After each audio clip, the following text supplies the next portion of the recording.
Hello, everyone. Good evening, and welcome everyone to the Climate Reality Project's May chapter meeting. And tonight we have a really exciting set of panelists that are going to speak about alternative proteins. So this is an extremely exciting event tonight. But before all of that excitement, I have the lucky privilege of boring you with a few announcements. So, and that also fits in very nicely with people coming into the meeting. So I'm going to get started with the announcements, and then hopefully by the time I'm finished in a couple of minutes, everyone will have joined the meeting and we'll be ready to go. And the first thing, for those of you who are new to the chapter or who haven't been to one of our meetings before, the New York City chapter of the Climate Reality Project was actually the first Climate Reality Project chapter. And we have about 1,000 members in the city across all of the zip codes and of course all the boroughs. And we have over 400 trained CRP leaders. And our vision is to create a socially just, environmentally responsible, and innovative green New York City. And our mission is to educate and mobilize all New Yorkers to take urgent climate action across every level of society. And within that, our strategy is to connect, to bring our members together in a diverse community, pursuing solutions to the climate crisis. And this meeting tonight is an example of that. We have meetings dedicated to, the problems with fashion, with electrification at our last meeting. And tonight we're talking about alternative proteins. So what we try to do is we try to bring the members from our membership together to find different ways of expressing their climate activism. So we're trying to connect that way, and we're trying to inspire the same way by bringing on leaders in the field, such as we have tonight, to inspire us with their information, their words, and their wisdom. And lastly, we provide opportunities to act, and whether that's through lobbying or other the food committee. We also have an environmental justice committee and a corporate activation team. So we try to provide many different ways for the members to act, and that fit your desires and your abilities in terms of what you're interested in and what you're motivated by. So we kind of see ourselves as a platform that really connects people to their passions and their way of expressing their environmental activism. So with that, I'm going to move on and to connect with us. There's we're on Facebook, we're on Twitter, Instagram, and we have a great website. Thanks to Cassandra, who I see is on the line tonight. Deepa's going to be putting all of these links into the chat, so you'll be able to connect there. And also, if you want to join the chapter, please, just push that last button on the, well, that will be in the chat shortly. Okay. And one announcement that we have that's very urgent is about the Renewable Heat Now legislative package. So this is a package that we are actively advocating for as a chapter. And the goal of this package is to decarbonize New York's building sector. So the state's largest greenhouse gas emission sector is actually buildings. We have many old buildings. The oldest building stock in the country actually is in New York. So we passed, the good news is we passed 2 of the 4 initiatives that we were looking for, the geothermal tax credit and the advanced building and appliance codes. But we have not passed the All Electric Buildings Act, which the city, it's already law in the city. We're trying to expand that to the state, and the Gas Transition Act.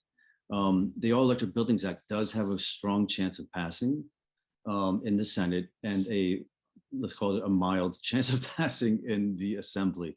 So anything that you can do to support that would be great. And specifically, there are 5 very quick actions. If you click on that link that is shortly going to be in the chat, there's 5 very easy actions that you can take to pressure your senator or your assembly member and the Speaker of the Assembly in particular. So we would really appreciate that, because the end of the Assembly is June 2nd, which is actually in just 1 week. So, and then we also have some upcoming meetings, which are should be very exciting. Next week on June 6th, the Westchester chapter is having a meeting with the Mountain Valley Pipeline folks. So this is a great group that are fighting the Mountain Valley Pipeline. The reason why it's relevant for the city is that in Westchester is that Con Ed is a big investor in that pipeline. And so we as ratepayers and as residents of the city have the ability to impact that that pipeline. So they're going to tell us a little bit more about how we can play a part in that fight. Also, I think I'll probably leave this to Malia and Rebecca to talk about, but there will be a session on June 11th at 11:30 at the Museum of Food and Drink that the Food Committee is putting together. So I'm just going to leave that as a teaser. I'm sure they'll mention that in their section. And then the June chapter meeting will be dedicated to the topic of oceans, seeing as we're surrounded by them in the city. That will be an interesting topic. And they're also the largest carbon sink. So, and then the July chapter meeting will be a picnic. So we're hoping to finally get to meet everyone in person out in the wilds of Central Park or Governor's Island or somewhere like that. And the details on that are upcoming. And as always, we don't have an August chapter meeting. Okay, and that is it. Those are all of the announcements for this evening. So with that, I'm going to pass it over to Malia to introduce our panelists tonight. Thank you. Thank you. Hi, everyone. My name is Malia, and I am a member of our food committee. We understand that agriculture is a major contributor of greenhouse gas emissions, and that our current system relies heavily on animal agriculture. So we wanted to explore alternative proteins as a solution that can both reduce greenhouse gas emissions and potentially use less water, land, and soil. So we've invited 4 speakers to be here with us tonight, all with a wealth of knowledge on this topic. I am going to introduce each of them one at a time. At the very end, we will open it up to questions from you all, but I wanted to note that you can feel free to post your questions in the chat as we make our way through the evening. And as a suggestion, you don't have to follow this, but I just posted in the chat a possible way to format your questions just to help us stay organized and know who to pose the questions to when we do reach the end. With that said, I want to jump right into it. Really appreciate everyone's time tonight. Our first speaker is Lauren Blake. Lauren is a PhD candidate at the Johns Hopkins School of Medicine, studying RNA biophysics in living cells. She received her bachelor's degree at the University of Cincinnati in biomedical engineering in 2016. And Lauren has a passion for shifting the world towards alternative foods, textiles, and materials that do not require animal agriculture. This school, combined with her engineering and biophysics background, led her to co-found the Johns Hopkins Alternative Protein Project at the start of 2021 in order to advance alternative protein technology at the university level. Lauren feels strongly that Johns Hopkins should be a leader in helping solve one of the most important yet often overlooked biomedical problems facing the world over the next several decades, which is equitable access to healthy and sustainably sourced food. So Lauren, welcome to our chapter meeting, and I will hand it over to you. Thank you so much, Malia, for that kind introduction. Let me go ahead and share my screen. And just a quick check, can everyone hear me okay? Thank you.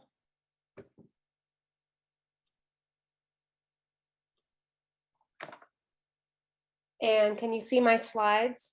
Full screen, no notes? Okay, thank you. All right.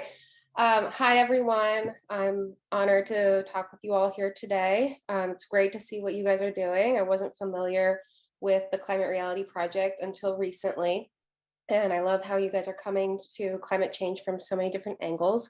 I'm going to talk about alternative proteins as a mechanism for approaching this climate crisis, and how basically I'm going to give a little intro, since I am the first speaker, about what they are and some different technologies that surround them. So I'll first give a brief intro as to what is the Alternative Protein Project, which is what I co-founded here at Hopkins. It is a group that was actually an initiative by the Good Food Institute. And the Good Food Institute, we are also joined here by Michael Carter, who we'll hear from later. If you're not familiar with them already, they are a nonprofit organization that is trying to spread the word about alternative proteins and show support to businesses and universities alike. So they started a student group around the world, and I co-founded one chapter of it at Hopkins because they believe that students are very uniquely poised to influence the alternative protein ecosystem within universities.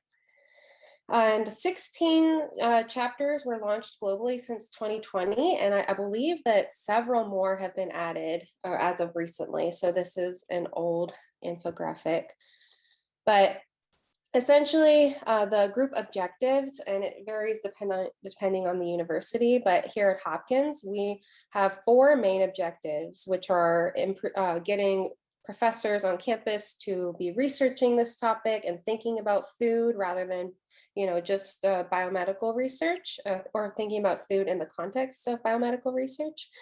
And education, getting some cellular agriculture or alternative protein curriculum on campus. Outreach to the community. We do a lot of events like this, panels and community outreach and experiments and whatnot, as well as industry partnerships. And I like this quote here: the All Protein Project is a global student movement dedicated to turning universities into engines for alternative protein education, research, and innovation, to put it simply. And so if anyone has any, before I move on, I just want to give an opportunity. If anyone is interested in starting their own chapter at a university, or some students who might be interested in that, I would love to encourage you to reach out to me, and I can give some advice as to the challenges you might face and how to connect with the Good Food Institute. It's been a very rewarding experience. So now I will move on to why are alternative proteins important from an environmental, ethical, and public health standpoint. One of the main reasons that we need to re-examine our food system is because we are going to have close to 10 billion people projected by the year 2050, and we already have problems in feeding everyone around the world in an equitable and sustainable way. So just looking at how quickly this is growing, we need to come up with some novel solutions in order to sustain the people on our planet. While the population is growing, what's also growing is people's interest in meat. And so a lot of people are becoming more, I guess you could say, westernized, and the meat consumption, well, in the US, it's not really growing, but it was already very high to begin with. But you have a lot of countries, especially Japan, China, Brazil, their meat consumption is going up. And so the total meat consumption including taking into consideration population gain and meat consumption, is expected to double due to both of these factors.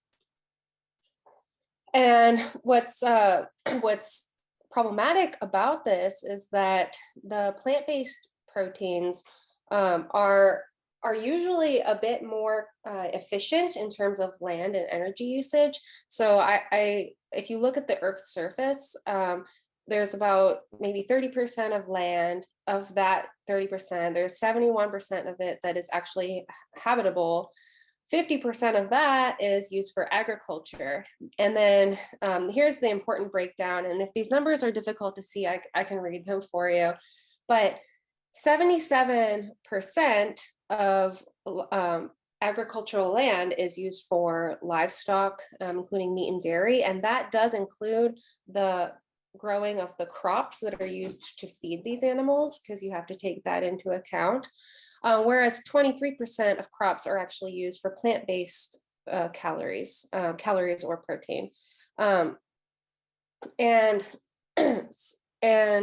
so, but then if you break down the plant-based proteins, and you can see that the plant-based proteins, though they only take up 23% of the agricultural land, they do provide about 80% of the food and 63%, 63% of the protein supply. So plant-based proteins are more efficient, but there's not a whole lot of interest in them. So that is why we have to be creative. I wanted to show, since you guys are focused on all aspects of food production, including land use and freshwater consumption and greenhouse gas emissions, you can see here, generally on the left side, we have various foods, various crops that are typically plant-based. And then on the right, you have the animal-based foods: pork, eggs, fish, poultry, dairy, and beef. And in terms of land use and freshwater consumption and greenhouse gas emissions, typically the animal foods are highest on the list. And so we definitely need to be moving towards plant-based, but we don't necessarily want to take people's meat away from them.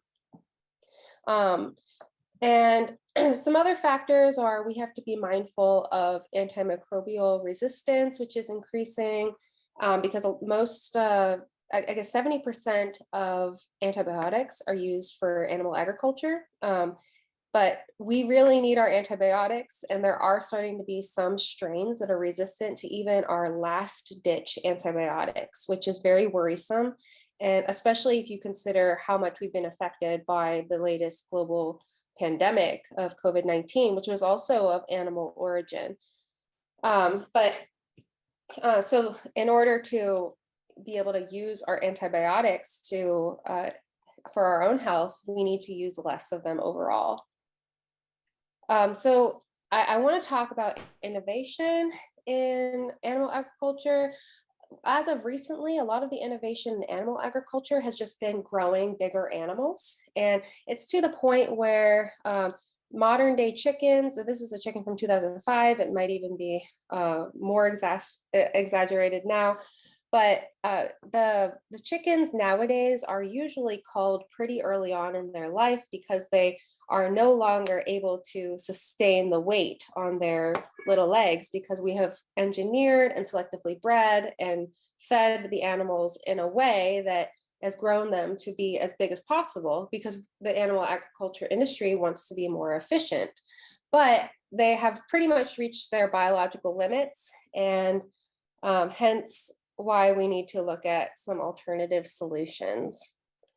And then another aspect of this is animal welfare. And so a lot of people like to imagine the animals that they eat and that they get their cheese and butter from to be happy little grazing animals, but in reality, they're in very dirty, overcrowded, and unsafe and unhealthy conditions. So that leads me to my next point, which is, what is alternative protein? And hopefully this provides a nice intro to what some of the other later speakers will be discussing as well.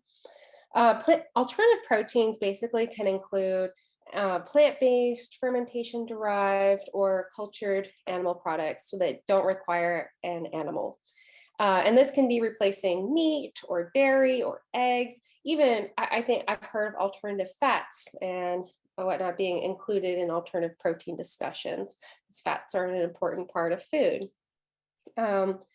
So the three main pillars of alternative protein technology can more or less be divided into plant-based proteins and fermentation of microbes, as well as animal cell culture from stem cells of an animal. And I'll go into each of these individually.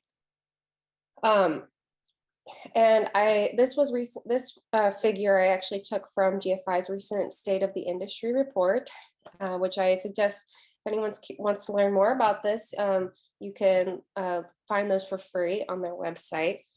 But you can see that there is actually a lot of growth in terms of investments into the plant-based and the fermented and cultivated meats and various foods.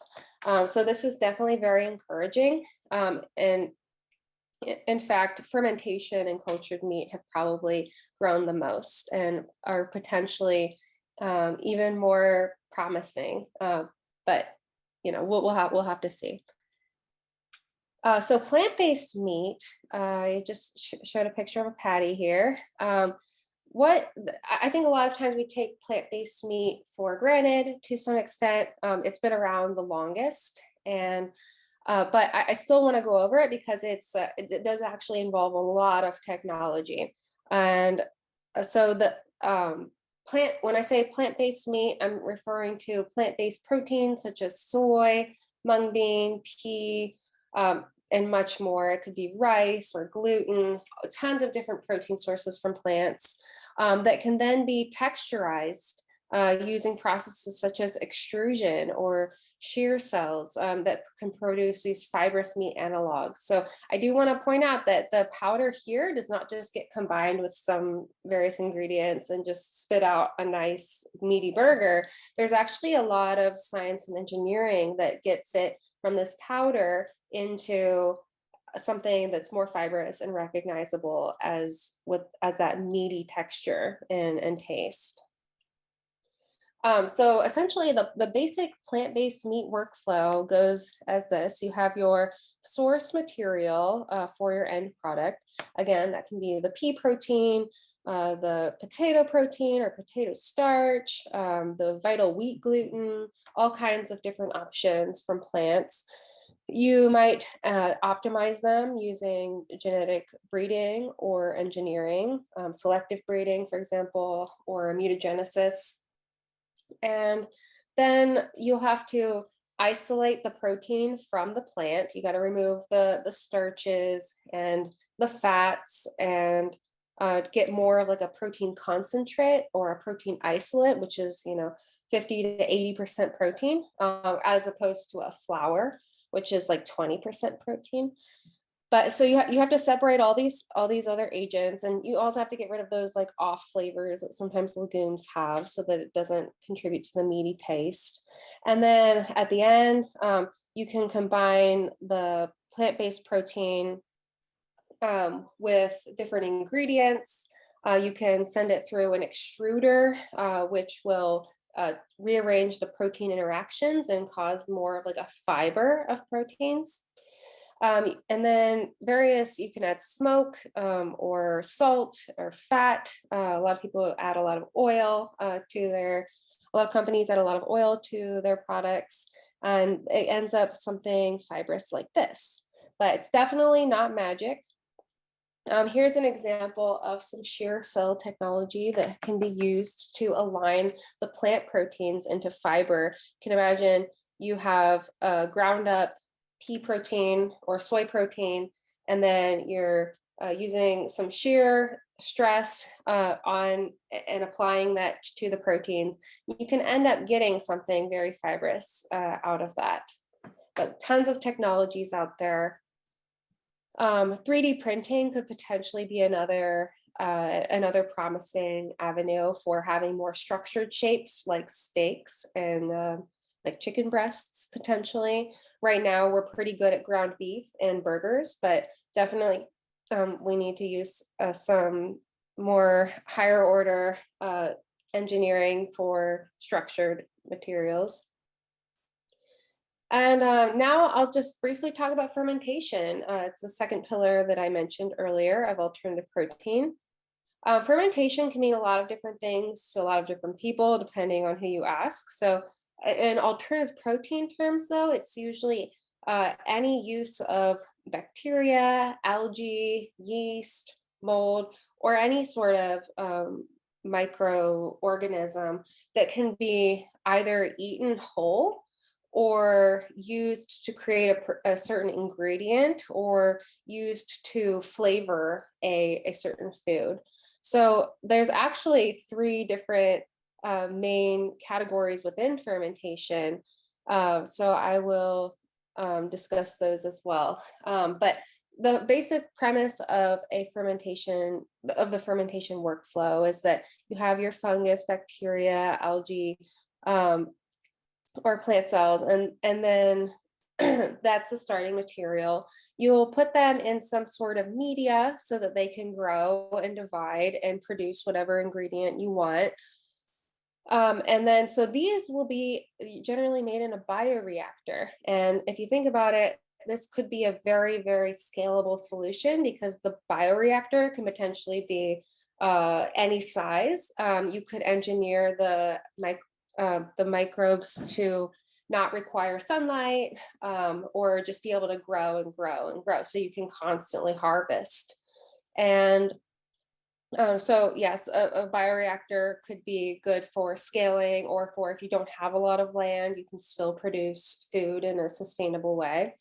And then with the purification, you might take the entire algae source and then use it as an ingredient in something, or you might actually open up the cells, the fungus or the bacteria, and extract a certain protein or a certain fat or a small molecule that you can then use as a functional ingredient. So yes, traditional fermentation, everyone's probably heard of it, familiar with that already. You've got tempeh, alcohol, cheese, bread, kimchi, sauerkraut. All of these things often use yeast or bacteria to produce a very unique flavor or produce alcohol or whatnot. But and for alternative proteins, usually we're referring to biomass fermentation is one where you actually use like an entire, the entire mycelium of fungus, or corn, for example, uses a filamentous fungus that they just grow and grow, and then they harvest it and use, and they deactivate it, they kill it so that it can't infect anyone or cause any health issues. And then they'll just add ingredients to it, some binding agents, and then you just eat the entire like fungus. It's actually pretty good. A lot. I've tried corn before. I haven't tried the others, but it's not bad. It's technically you're eating mold, but it's very, I think a lot of this alternative proteins we have to get used to eating like unconventional foods and just training our brains to enjoy it.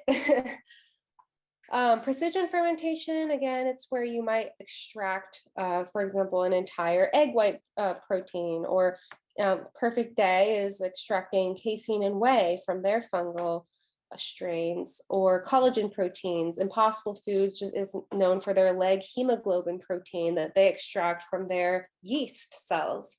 And then, or growth factors, which could potentially be useful in growing cultivated meat.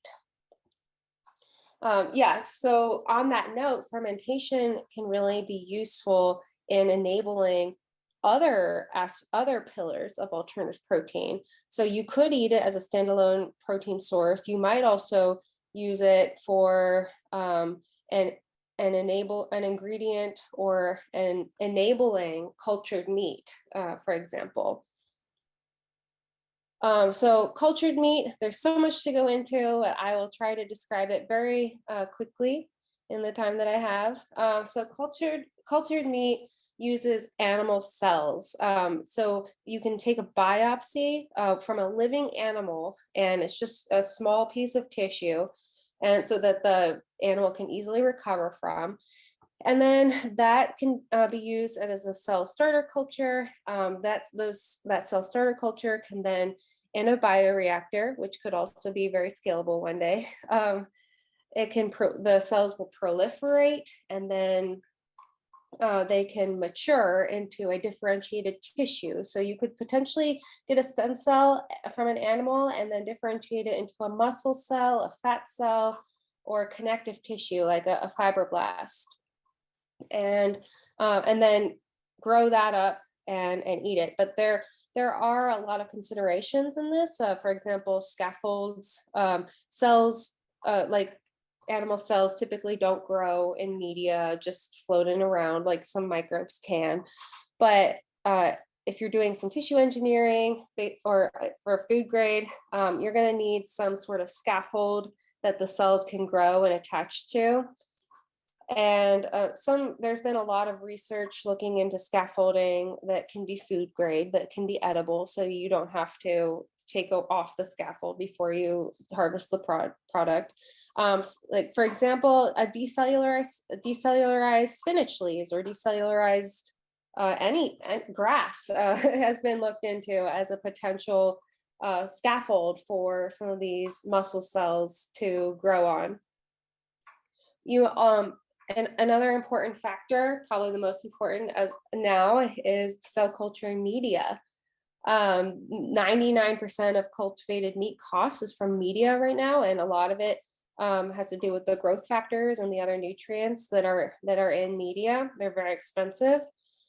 So cultivated meat used to be about 1.3 million per pound in 2013, but the latest projections that I've read of estimated that by 2030 we might see as low as 257 per pound, which is pretty wild turnaround. That can be due to experimentation with higher density cell cultures or more efficient use of food grade media that you see here. This is media for, if you want to grow like a human heart cells. You don't need it to be that so accurate, so precise if you're working with food. So we could use the food grade media more efficiently.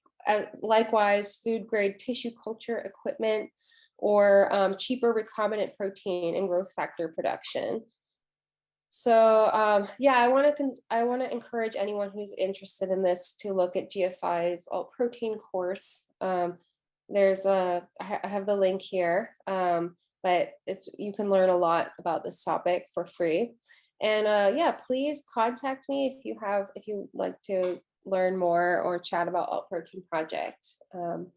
And I will pass it on to the next speaker. Thank you, Lauren. That was really interesting. Great slides. We'll follow up with you again later for some questions. But next, I want to turn it over to Dilek Uzanalego, who is the Director of Food Applications at Motif FoodWorks. Dilek specializes in creating and managing R&D programs to develop and commercialize innovative food technologies. Before Motif, she held leadership roles at Ingredion and taught lectures at Rutgers University and Istanbul Technical University. She holds a PhD in food science from Rutgers University and a master's in food engineering from Middle East Technical University in Turkey. So Dilek, over to you. Great. Thank you, Malia. So I also prepared a couple of slides. If that's okay, I would like to share. I just want to make sure that you see it before I start. Okay, if you could help me to make sure it's all good. Looks good. Okay, great. Thank you so much. Well, I actually see the presentation view, if that matters to you. Yeah, I'm gonna change it to the other view. Yes. Thank you for letting me know. Perfect. Yeah, that's good. Okay, wonderful. Well, good evening, everybody. I hope everybody is doing good in this lovely May weather. I'm calling in from Boston, Massachusetts. It's a lovely weather here. I really like the temperature. It's sunny today. And I just want to talk to you a little bit about what we do at Motif Foodworks to give you a little bit background, but also I would like to have this as a more like a conversation, Q&A, answering questions, etc. So hopefully we'll get there with some introduction to begin with. So Motif Foodworks is a food technology company based in Boston, Massachusetts, in Seaport area. Motif established in 2018 as a spin-off from Ginkgo Bioworks, which is an organism company. And Lauren, you mentioned a lot about precision fermentation. So Ginkgo is one of the pioneers of developing organisms for precision fermentation. And Motif actually uses one of those technologies to create very unique ingredients to help develop better tasting, more nutritious, and desirable plant-based food products. And we do focus on meat alternatives, dairy alternatives, plant-based performance and nutrition.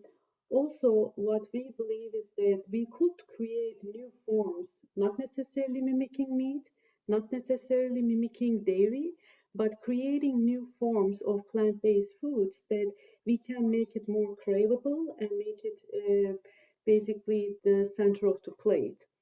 And we believe that this is really important. I mean, today we are talking about climate and, giving one meal a day or maybe 2 meals a week will definitely help with the climate challenge. And to be able to bring more plant-based food onto center of the plate, we really need to still improve the overall taste, texture, flavor, aroma for the plant-based foods. And we have that mission to create the products using several different technologies. I mean, we already mentioned that why we would like to do that, because of the health concerns, like really creating that diversity in the eating, not just focusing on animal-based eating, which is very high, especially in the US. And sustainability is another area that where we really would like to play a role.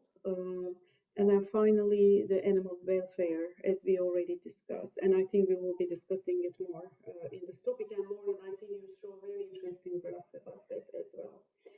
And I mean, these are all evolving consumer values, but there's a fact that also consumers are quite confused about these terms, right? What is health? What is sustainability? Animal welfare? And then all of us in this audience and also the other panelists that was attending this call today, I think this is very important for us to educate consumers. All of us own a job to educate them in terms of health, sustainability, healthy eating, as well as animal welfare. So the one of the things is that yes, we can really promote a lot of plant-based foods to the consumers, but taste is always the king.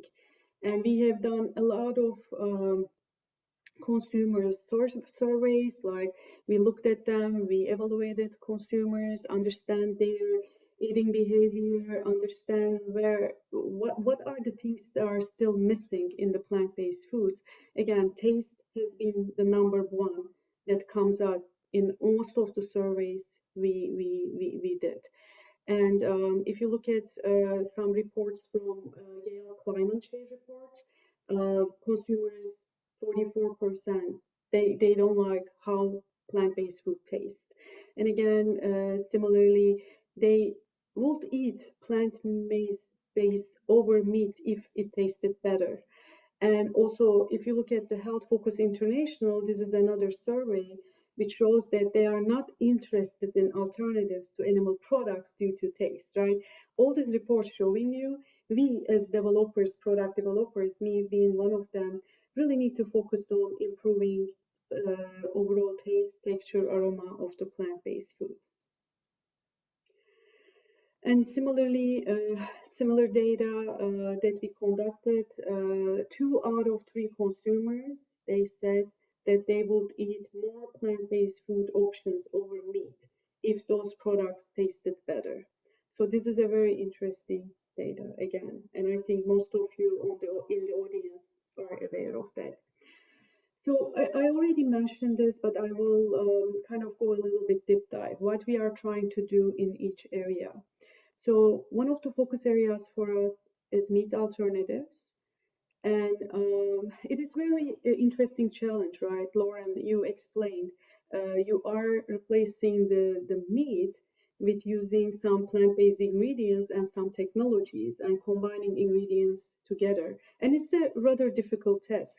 How can I completely replace a meat muscle and overall meat structure, which is not itself, if you look at it with a microscope, you see all these different structures, right? You have muscle proteins, you have fat, you have flavors, and they all come together to create these great tasting products.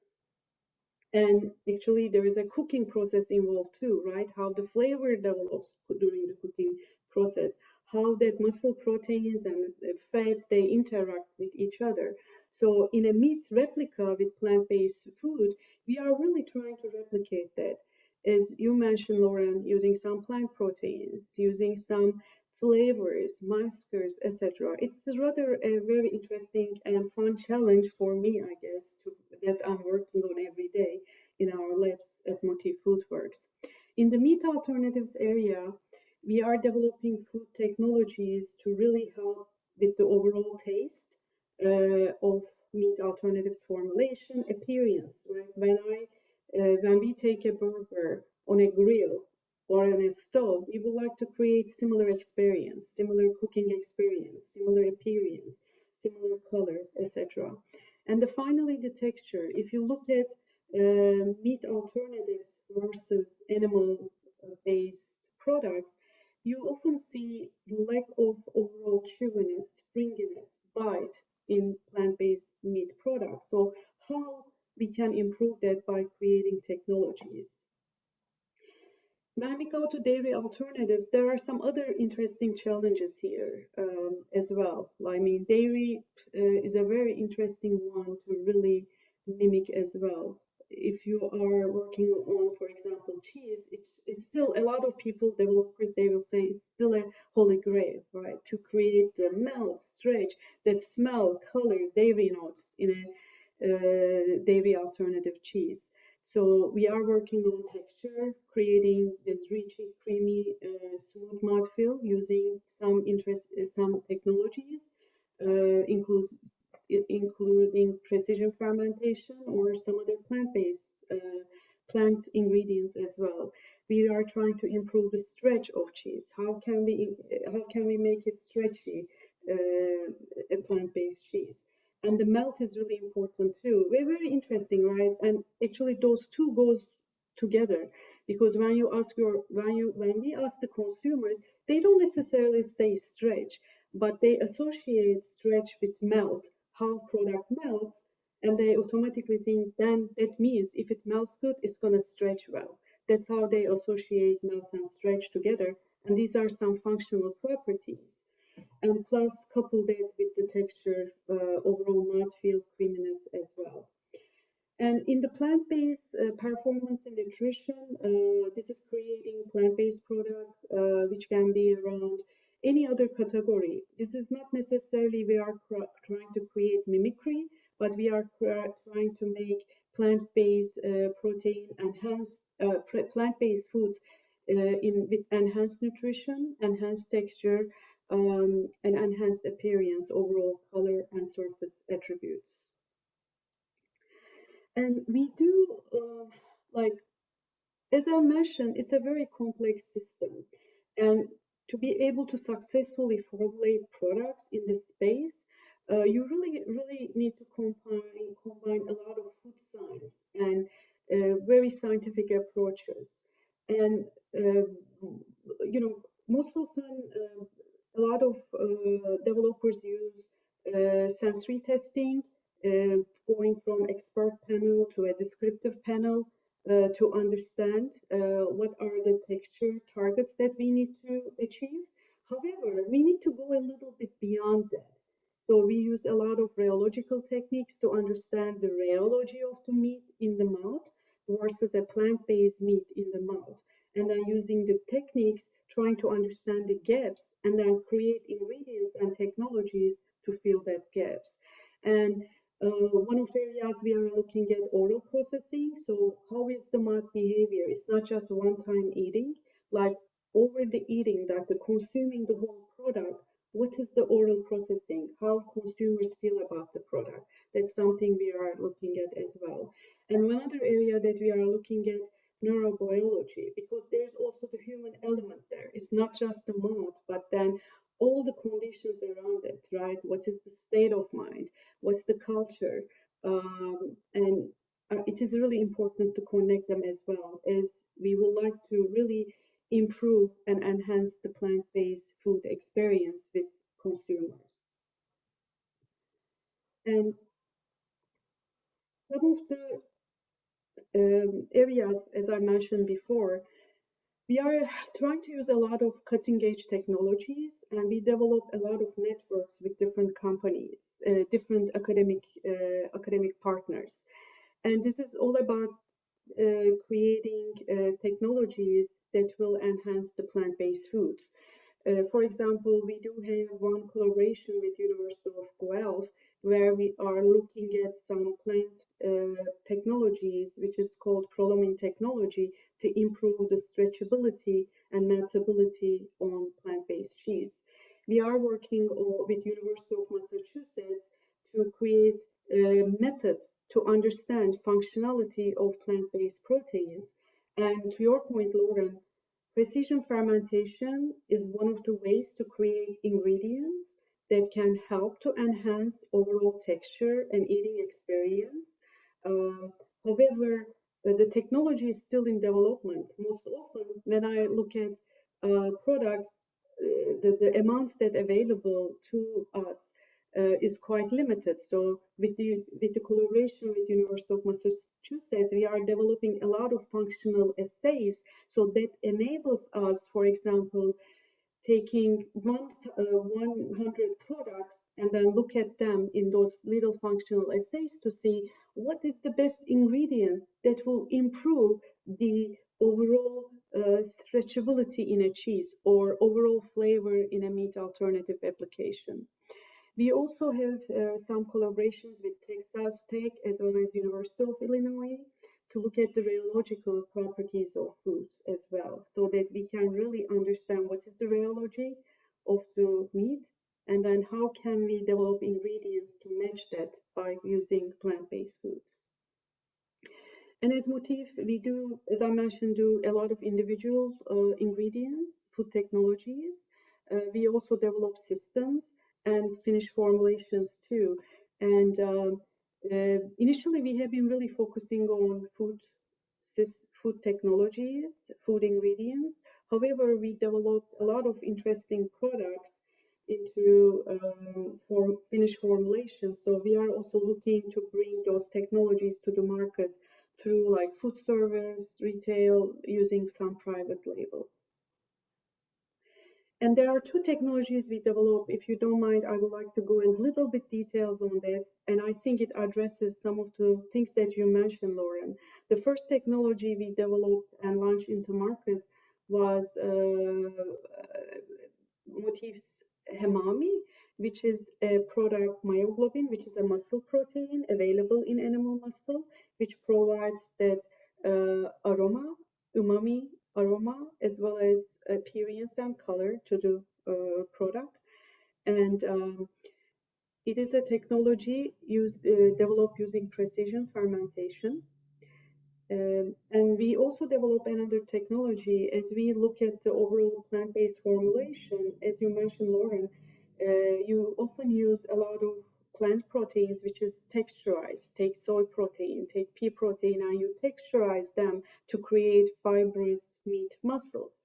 But that doesn't solve all the problem, because those muscle fibers created by pea or soy or mountain proteins, they don't really mimic the connective tissue, which is still fibrous, but also has some springy and chewy mouthfeel. So we created another ingredient which really helps to get that final bite and chew down to the plant-based food products.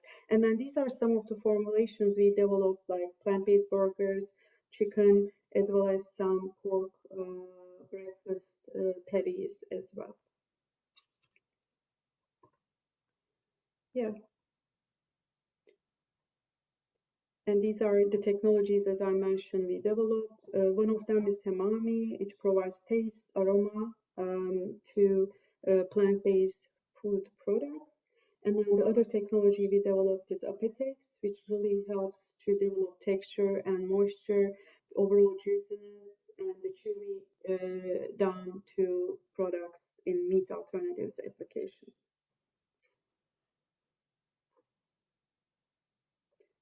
That thank you for your time. And just a second. When you have many screens, it is really hard to navigate through.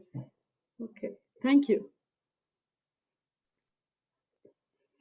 Thank you so much. I don't know about the rest of you, but I'm like super hungry after seeing all of those pictures. Thank you for that presentation.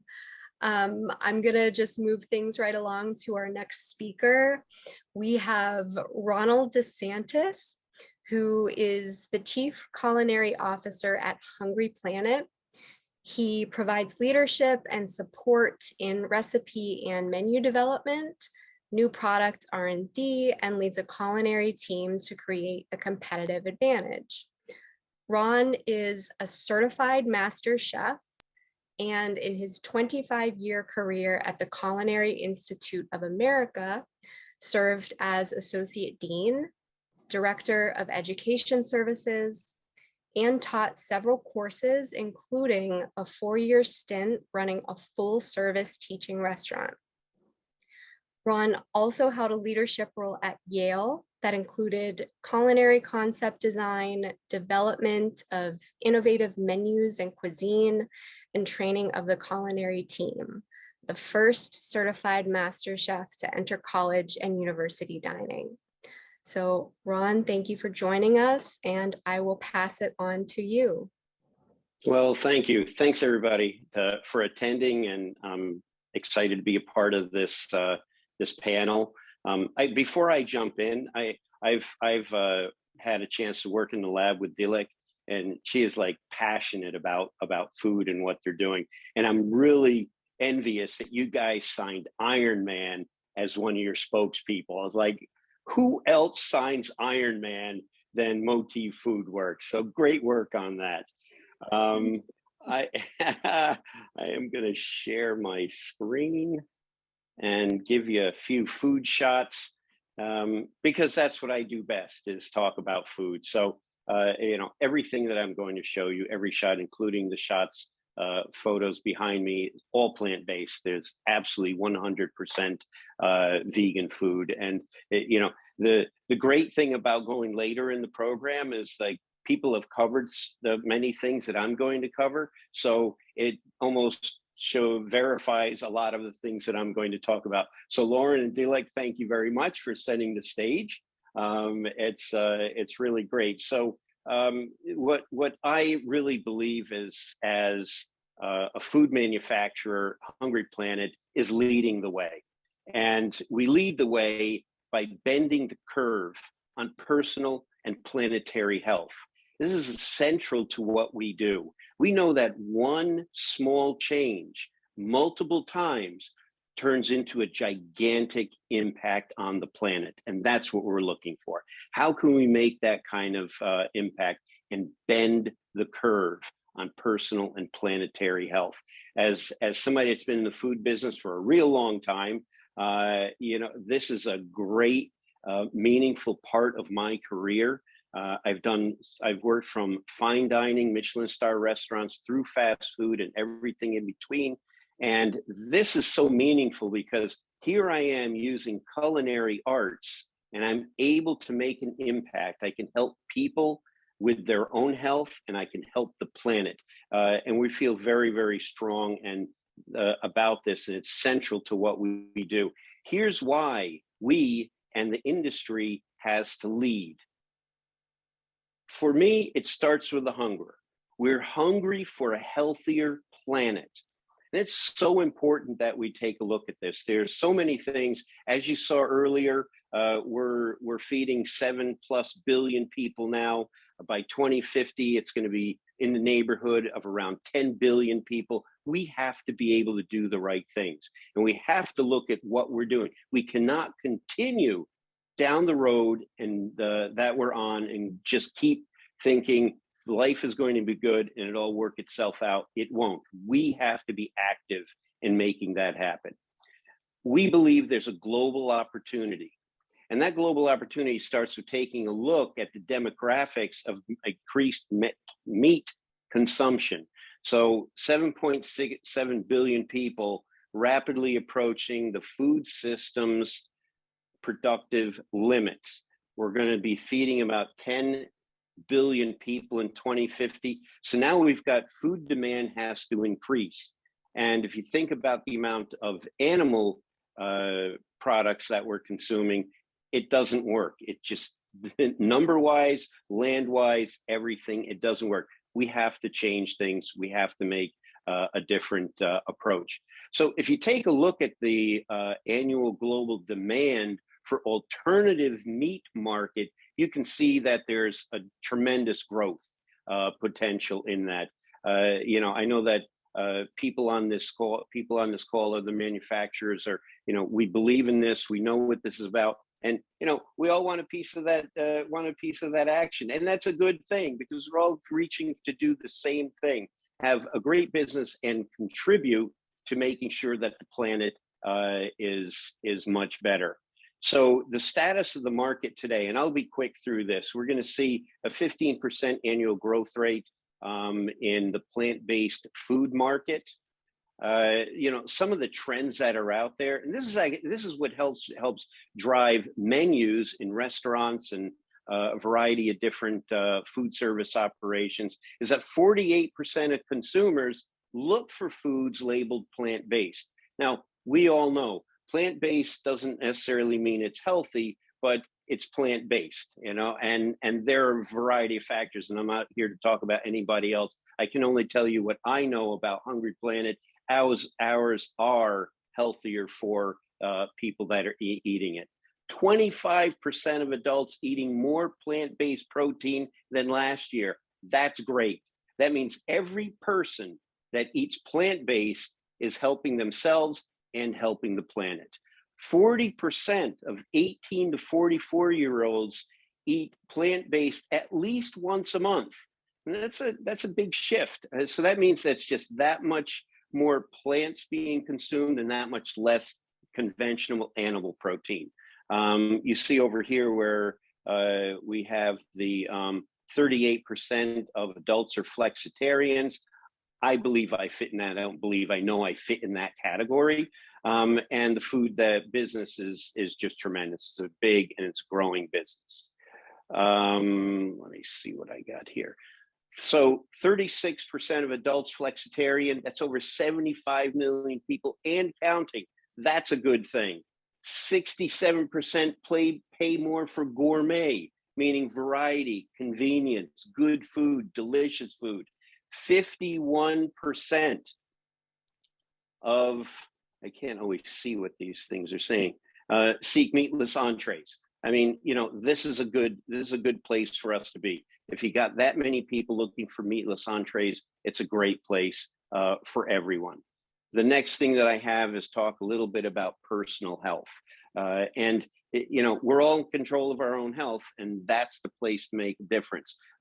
I started to eat primarily plant-based in the mid-90s. I was teaching techniques of healthy cuisine at the Culinary Institute, and I started to think about it. I should walk my talk. So I really embraced what techniques of healthy cooking are, and that simply means managing, shrinking your protein portion, and expand the amount of plant-based food that's on your plate. So personal health, just to give you a sense of what this is, if we look at, and I'm going to give you this review of what we have at Hungry Planet. So we've got 12 ingredients, and bear in mind, 3 of them are water, salt, and pepper. low calories, low total fat, zero saturated fat, manageable sodium, high dietary fiber, and high protein. I mean, these are all good things that we can expect when these are the types of good things we should expect when we're eating plant-based. Taking a look at the planet side of it, our studies through a third party show that 87% emission savings, 91% water savings, 70% land use savings. You know, the reason why this is so powerful for me is one semester at Yale, I served 25% less beef.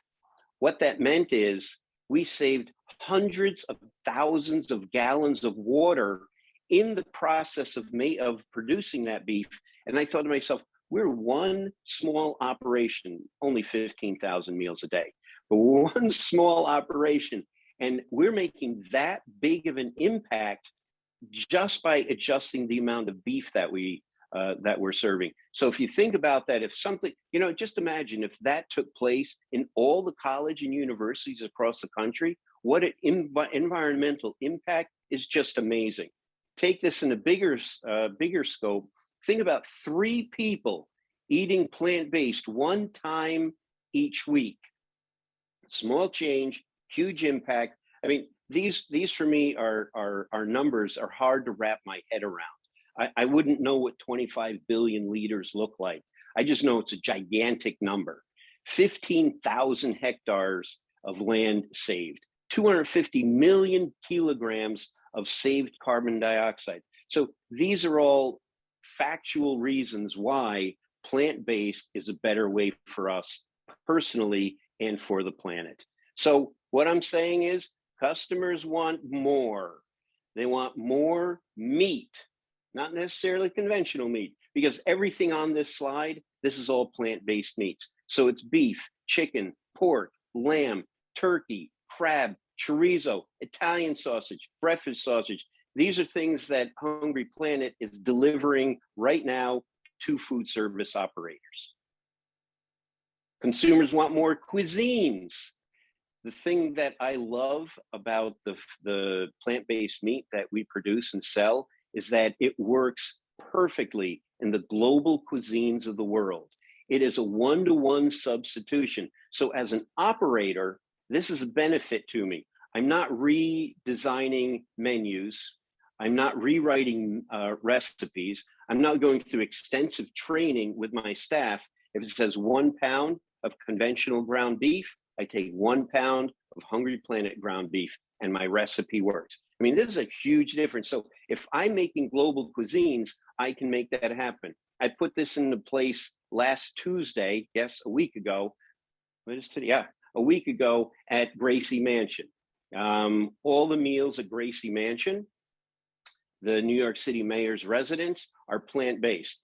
I was there working with the chefs at Gracie Mansion, and one of the other vendors needed to make their food with plant-based chicken. I provided the plant-based chicken. It was an Indonesian dish. They came in, we worked together, and they were incredibly pleased with their food. They said, it tastes like chicken. And I said, thank you very much. So, you know, it fits in all the global cuisines that are out there. These are actual applications that I can share with you. Consumers want more meal options. So breakfast, brunch, lunch, dinner, appetizer, snacks, kids' meals, all of those things, we have to be able to deliver this. If we're not delivering this, we're not delivering delicious food every time, it doesn't work.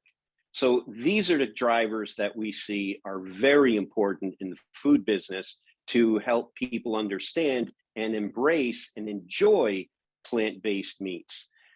We do plant-based meat differently. Our meat's craveable. It's got taste and texture, because if you don't hit taste and texture, they're not coming back again. It's demonstrably better for you, and it has options for all your favorite meals. And upgrade, the idea is to upgrade your meat, upgrade your chicken, upgrade all the variety meats that you have, and just serve delicious food that's healthier for you. So that's what I have to share. And I look forward to hearing the rest of the panel and answering any questions if they come up. Thank you very much. Thank you so much, Ron. Really great slides. And again, just the pictures look delicious. So we will get to questions shortly. Before we do, however, we have one final speaker for the evening. So I'd like to introduce Michael Carter, who is a policy associate at Good Food Institute. He supports the policy team by providing original writing and analysis in support of alternative protein development and deployment.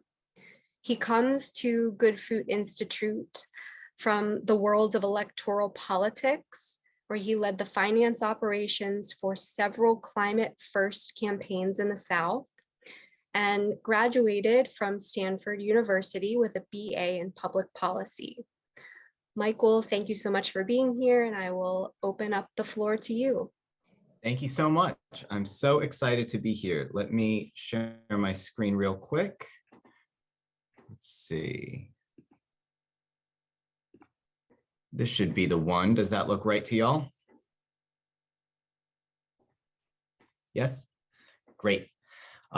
So hi, my name is Michael. I'm with the Good Food Institute that we heard a little bit about earlier. Thanks so much, Lauren. Really excited to hear our name dropped elsewhere. We are a nonprofit in the alternative protein space. We're a think tank dedicated to deploying alternative proteins for so many reasons that you heard about, but especially as a climate solution. So I want to start off with going back to a little bit more about what we heard about climate, and especially about greenhouse gas emissions. So here we go. So everybody on this call should be familiar by now with the idea that animal protein production is a net negative for the environment and carries with it an emissions cost. But I'm not sure that there's a public understanding of just how big that cost is. So to start, I just want to start with the most recent IPCC report that broke down 2019 emissions. So as you can see, a lot of the names that we're familiar with are there: energy, industry, transportation. But what you might be surprised to see is that agriculture accounted for nearly a quarter of all greenhouse gas emissions. And then if we break that down, based on some other studies that have come out recently, we can see that around 60% of all agricultural emissions come from animal agriculture specifically. So that amounts to 15% of all global greenhouse gas emissions, which is equal to the entire transportation sector. Cars, buses, trains, planes, shipping, all of those that you're very used to hearing about as drivers of climate change. Animal agriculture is as much or more of a driver of climate change. And so there's a reason that we haven't talked about agriculture much as a driver of climate change in the popular conversation. For a while, it was assumed that we wouldn't really have to make edits there because we could just reduce emissions in other sectors. And also because the emissions that come from agriculture, especially animal agriculture, are very hard to fix, right? So a lot of it is being driven by methane that comes directly from cows and ruminants. It also comes from cultivating all of the feed crops that are required to grow those animals. It comes from burning savannas and grasslands and swamps to create new pastures and to maintain them. And especially a lot of it is driven by land use change, AKA deforestation, where animal agriculture is a major driver. More on that later. The takeaway is you can't electrify those things. You can't use an electric battery or solar power to reduce those emissions. And so for a very long time, the only solution was, well, we should just eat less meat.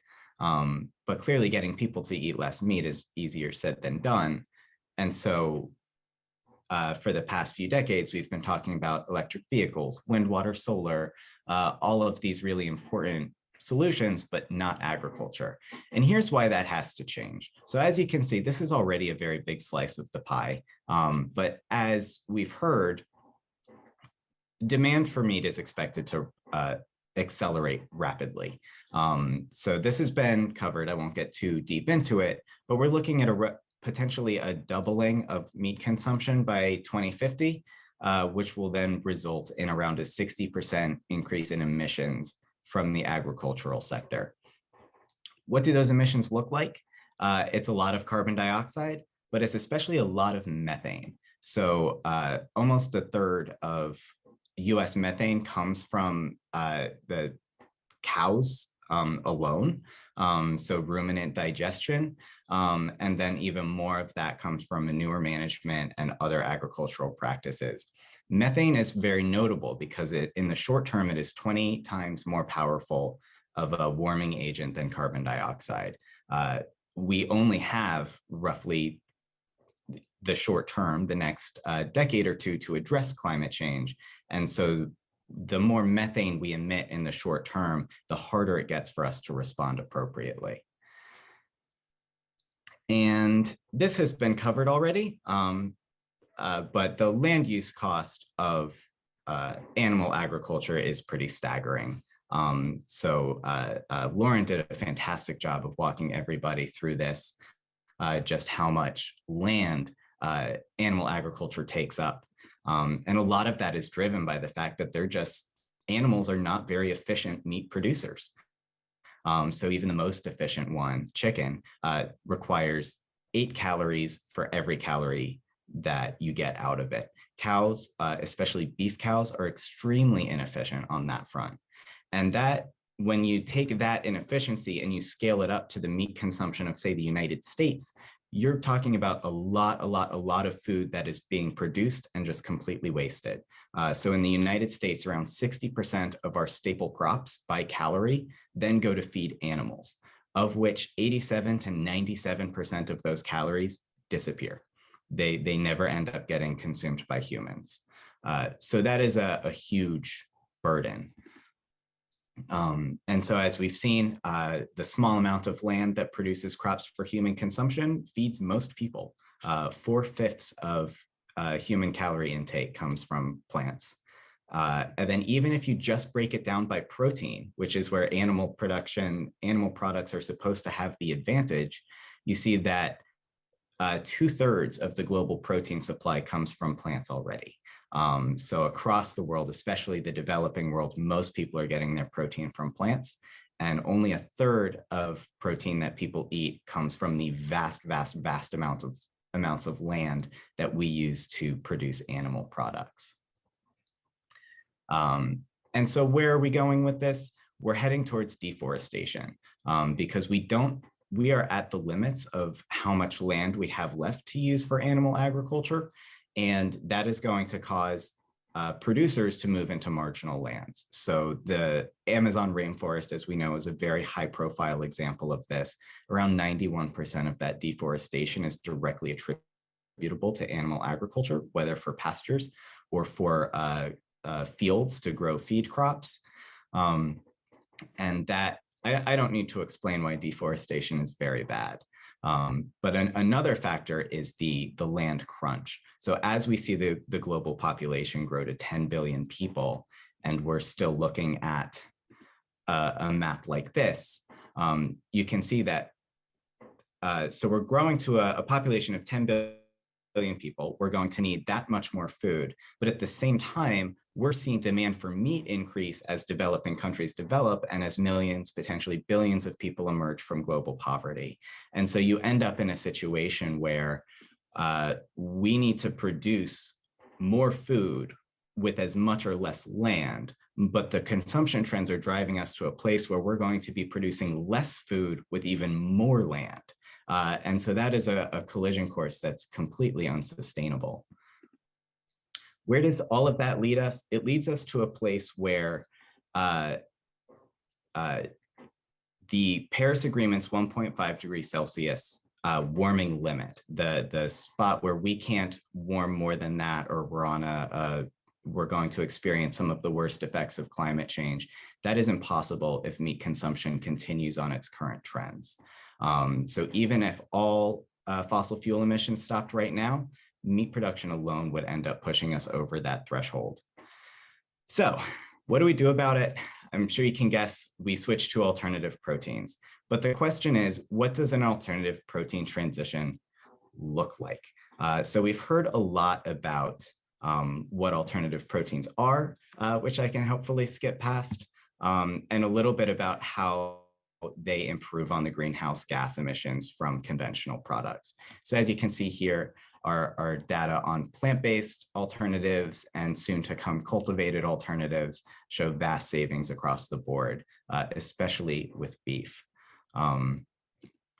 When you stack that up into a full person's diet, you can see that switching to a plant-based diet can reduce your diet's climate footprint down to 1/10, meaning that if you follow this vegan diet, even if the vegan foods you're eating are very meaty or eggy or cheesy, they're just made from plants or fermentation or cultivation, you're really reducing your climate footprint.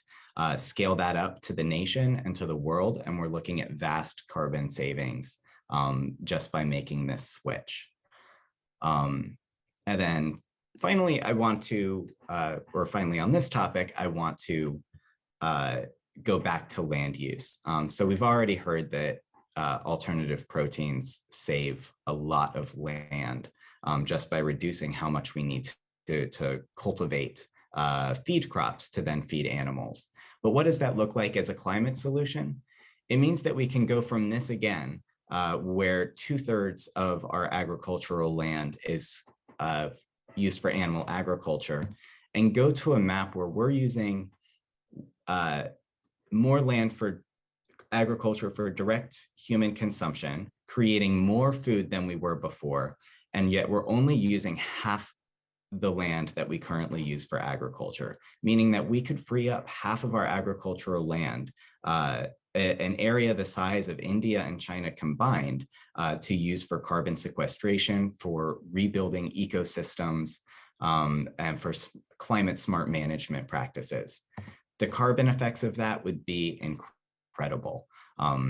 Simply by doing that, we would be able to sequester the past 10 years of global emissions in new forests, just on areas where there previously was forest. And I know this chart is a little hard to read, but that's gigatons of carbon dioxide. And the takeaway is we have the Paris Agreement's 1.5 degrees Celsius. We need to stay under 335 gigatons of additional carbon dioxide equivalent warming in order to stay under that threshold. If everybody transitioned to a fully plant-based diet, we would get another 500 gigatons on top of that. So we could more than double our budget. Of course, I want to underscore sequestration is not an answer to emissions. We're already on a very dangerous path as it is, but we have a very tight budget to work with here, and any breathing room we can get in it would be fantastic. So this opportunity to free up so much land for carbon sequestration would actually be a huge asset in the fight against climate change. And so the takeaway from that is, well, on the one side of the coin, the Paris Agreement's 1.5 degrees Celsius threshold is impossible unless we do something about animal agriculture, because it is such a huge contributor. But the flip side of that coin is changing animal agriculture is an incredibly effective way to get towards our goals in reaching that agreement.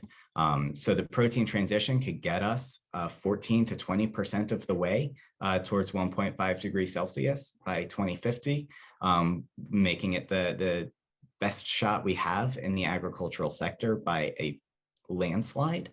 But it's also helpful for reaching our short-term goals. So the international community at the most recent COP26 conference made two big pledges. First, to cut methane by 30% by 2030. Second, to end deforestation by 2030.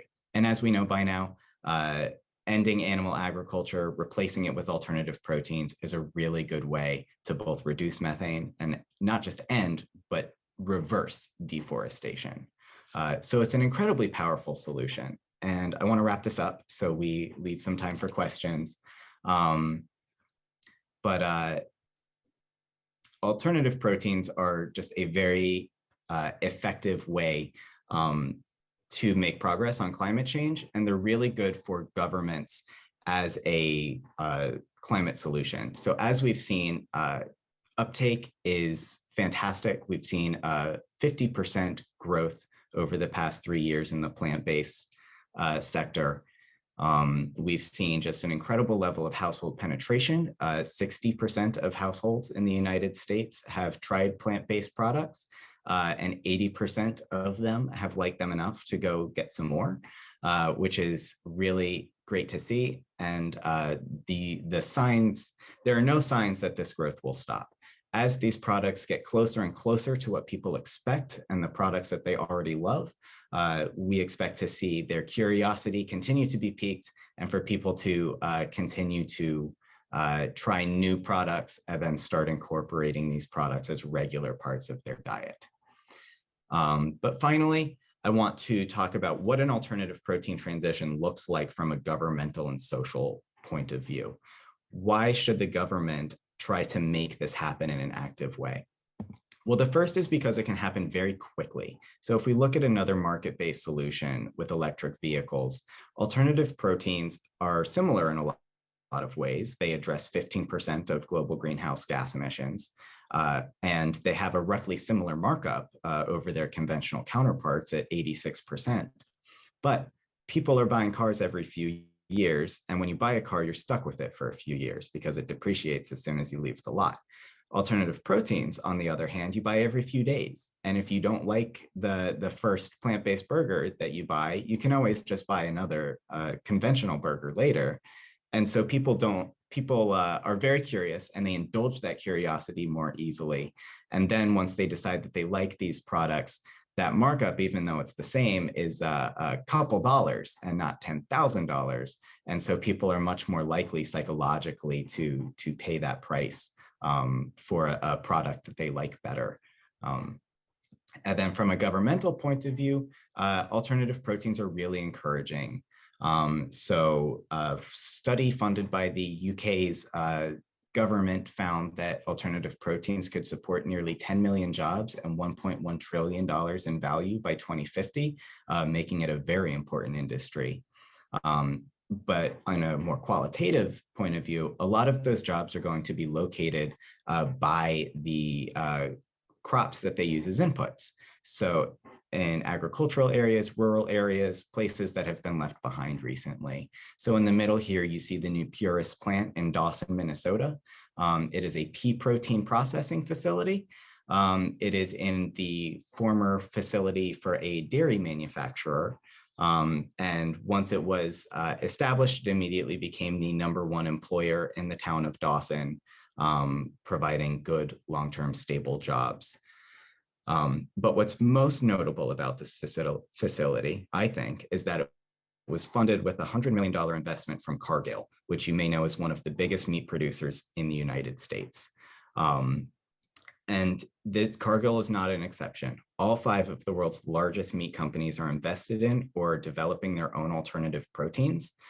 They are working especially with cultivated meat companies to develop that process. Unlike in other industries where, say, like oil and gas companies feel threatened by renewable energy, in this case, meat manufacturers, they don't care how they make meat. They care about making it efficiently at a low cost and making a profit off of it. And in this case, our priorities as climate activists and as people who care about saving the world actually aligns with big business. In a lot of ways. Alternative proteins, for all of these reasons, actually have a lot of advantages for the producers. They're predictable. You can make them very quickly. You don't have to make the entire package of everything that's in a cow every time you want a steak. You can just make a steak. And so the protein transition has a lot of benefits as a climate solution. So the main takeaway I want to leave everybody with is that the protein transition has already started. We're seeing incredible growth. We see no signs of that growth stopping. In the future, a lot of the dynamics at play mean that we could get an alternative protein transition could happen much faster than a lot of other climate solutions, have really tangible results in getting us to both our short-term and long-term goals. And we can work together with industry and with some entrenched interests, unlike in other areas where you have to fight against them. But as we all know, no climate solution is moving along at the pace that it needs to for us to actually avert the worst of climate change. And so we need governments and the public to take action to support legislation that funds more research, incredible companies on this call doing amazing research and finding amazing projects. But we need innovation on the scale of the Moonshot, the Human Genome Project, a real high levels of government investment to make these products be able to compete and deploy more quickly and efficiently. And then to make sure that we maintain a friendly regulatory regime and fight label censorship bills. And that is all I have. Thank you very much. Thank you so much, Michael. And I just want to say thank you to all of our speakers for your colorful and thoughtful slides and for sharing so much wisdom with us today. I have learned so much. I'm sure everyone else feels the same.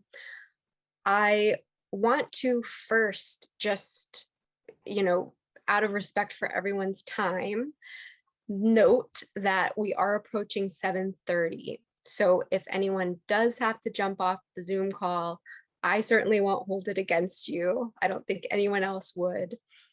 I'm free to go over a little bit to help, moderate the questions. So I see we have 3 questions so far. If everyone's okay to go over an additional 5 or 10 minutes or so, I can ask these questions and hopefully get brief answers. Does that sound good? Thumbs up? Sure. Yep. Excellent. Okay. The first question that we had was for Lauren from Richard Jordan, who is a Dean of UN NGOs. He asks, how will this Johns Hopkins initiative participate in the UN Education Summit in September, if at all? Well, to answer that question, I will say that we had not been aware of it, but we would probably be happy to learn more about it. And I'm going to put my LinkedIn here if you want to send me some more information. Awesome. Thank you. And I think I may have seen a comment that Richard had to leave early, so he might not be able to follow up, but thank you so much for sharing your contact information. The next question we have is for Ron. This is from Molly. She asks, if you've had the experience, how do you approach making mixed menus with both plant-based and traditional meat options in such a way that we naturally encourage people to select the plant-based option? She also says, do you think separate menus help for vegan and vegetarian items is more helpful than integrating the items all together? That's a great question. And the one short answer is don't make a separate menu. And the key to doing this is to make the option sound delicious. And it's like, well, do you call it out or not? And if you put on there barbecued burnt ends with mustard slaw, or you put on ancho chili nachos, or you put on lemony piccata with risotto, or you say crispy nuggets with Zug dipping sauce. You use the descriptors to get those on the menu. You can put a little icon or something that on the bottom it says it's plant-based or something of that nature. But the thing about it, I get more and more to the point where I'm not putting down plant-based chicken, blah, blah, blah. You know what? Why? I have right in the wall in front of me. I have a menu framed. It's from I was a guest chef at the White House Mess just recently, and on there it says vegan crab and noodle kung pao. All right. Afterward, I was asking guests, so what did you have? Well, I had the crab. I said, oh, you had the plant-based lunch. No, I had the crab. It says vegan, but nobody read vegan. They just read crab. So you know what? Then capture the essence of what it is and make it sound delicious. And that's what people will order. Awesome. I have another question for both Ron and Delake. This is from Paul. He says, one concern I have heard in the past about alternative proteins is that some products have health profile challenges, such as high calorie density and saturated fat content. So can either one of you talk about these challenges and solutions? Sure, I'll start. Read the label. You know, and I don't mean be flippant with that. I seriously read the label, and you know, it has to. The matter is what types of fats are being used, and in many cases, you'll find tropical oils in there, which raises saturated fat, and you got, you know, the quantity of it. You know, it's like, oh, it's so juicy. Yeah, I bet it is pretty juicy. What do you got inside that thing? So you know, there are those types of things that are being used. Dilek, you certainly have some other thoughts on that, but I'll leave my comment at that. I mean, Ron, I appreciate that you started with that. And when I saw the question, I was looking some of the numbers. So I would like to talk with the numbers. So when I look at all the plant-based beef patties, so the numbers that I have, for example, for saturated fat is around 5 grams per serving, while for a meat patty, real meat patty, it is around 8 grams per serving. So when I look at the average of fat, total fat for plant-based meat beef patty, which is around 15 grams per serving, while that's almost 20 if you go with a real like 80-20 burger. So if we really look at, I agree with you around 100%. Let's look at those labels, and we will see that actually it is quite different. And when I look at sausage, if I give you another number on sausages, this is plant-based sausage. So the fat content usually is around 10 grams per serving for a plant-based sausage. And when you compare it to a meat average, you are up to 25% fat for a real sausage. So when it comes to, there are a couple of things, right? Like it is not like as product developers, when we are developing plant-based foods, we are taking all this into consideration.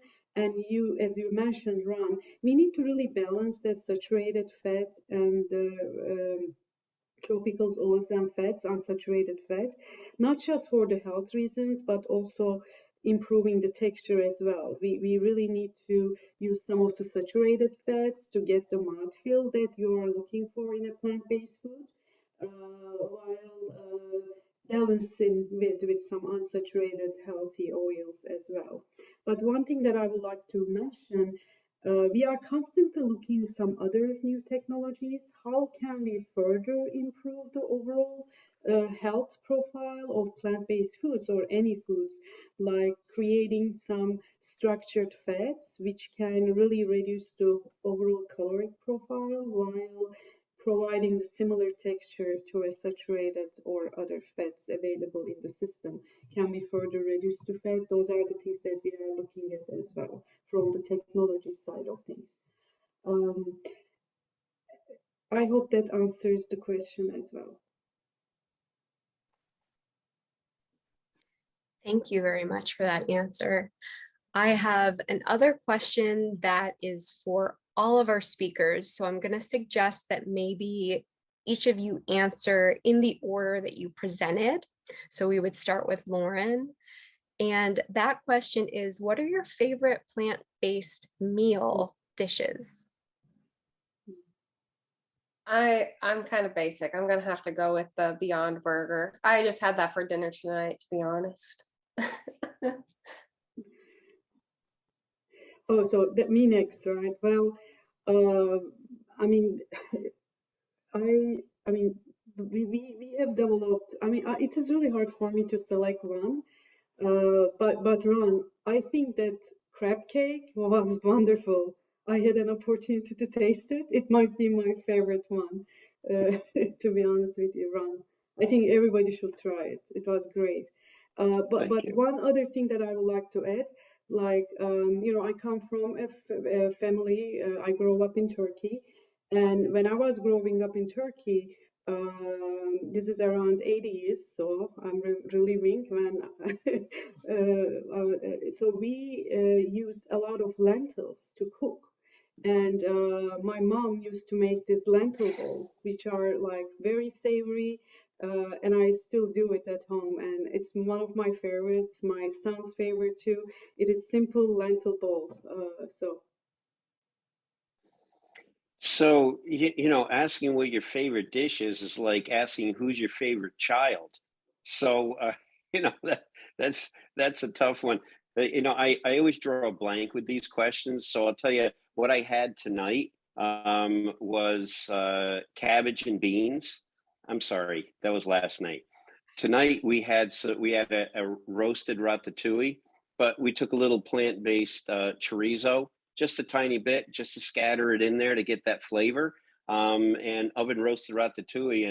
And I'm still thinking about it at this moment. So, oven roasted ratatouille with some plant-based Hungry Planet chorizo. And I am in the same boat. So the Good Food Institute is a nonprofit. We work with all of these companies, and choosing among them, I simply cannot do. They're all fantastic, so many different niches. And unfortunately, I can't share what I had tonight because I haven't eaten yet tonight. And watching all of your slides it's made me very hungry. But I will share that I've been a vegetarian for quite some time. But even before that, I was never really a big fan of chicken nuggets. But since starting here, I've been trying all of the different alternative proteins, including a lot of the chicken nugget alternatives out there. And ooh, they are good. I eat so many chicken nuggets now. I love all of those answers. If there aren't any other questions, then I think we can wrap up for the night. So this is last call for last and final question. Someone wants recipes. I don't know if we can quickly provide those. Yeah, I think we can call this meeting to a close. Thank you again, especially to our speakers for, sharing your time with all of us tonight. Thank you, of course, to the chapter for attending. I wanted to put in one quick plug for the food committee, who, as Paul mentioned at the very beginning, will be visiting the Museum of Food and Drink on June 11th at 11:30 a.m. I'm gonna share a link to the museum in the chat. If you are interested in joining us, please do. And am I missing anything? Rebecca, Paul, is there anything to add? No, I think this was great. Thank you.